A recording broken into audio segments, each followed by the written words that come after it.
Tundra, the tundra biome. Different types of environments cover Earth's surfaces.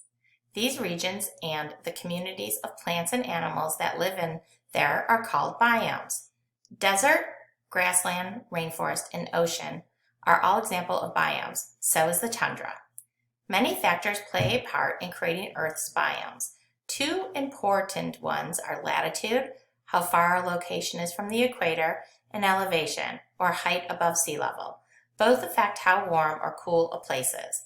Climate, land, and water are all also important elements of biomes, as are plants and animals. The tundra biome is located in cold regions of the world. It contains flat land or gentle hills and valleys. The ground has no trees. It is bare and rocky with patchy areas of low plants and other plant-like organisms. Limited kinds of animals live there.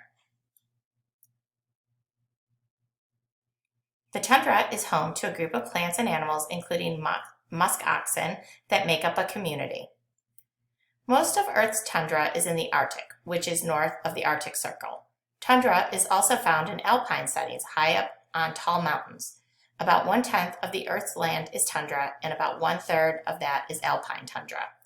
Most of the tundra biome is in the northern hemisphere. In part, that's because there is so much less land near the South Pole.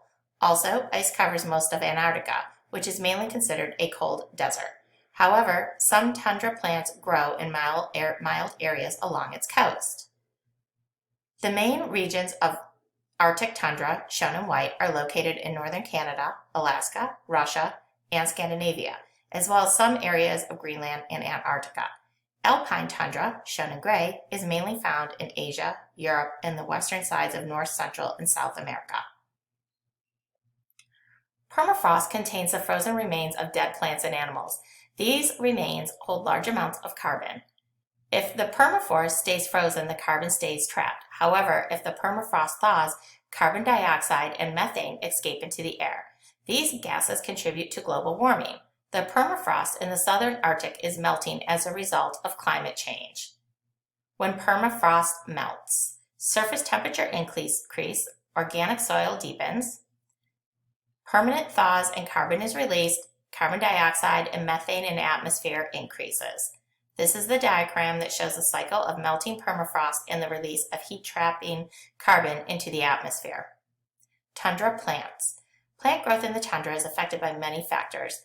These include wind, cold temperatures, permafrost, nutrient-poor surface soil, and a short growing season of 50 to 60 days. No trees grow in the Arctic tundra, in part because frozen ground prevents roots from growing deep into the soil. Only plants with shallow roots can grow there. In alpine tundra, no trees grow because of the high winds and cold temperature. Several important adaptations allow plants to grow in the tundra. Plants and other plant-like organisms usually grow low to the ground for protection from high winds. These include algae, fungi, lichens, mosses, herbs, grasses, and dwarf shrubs.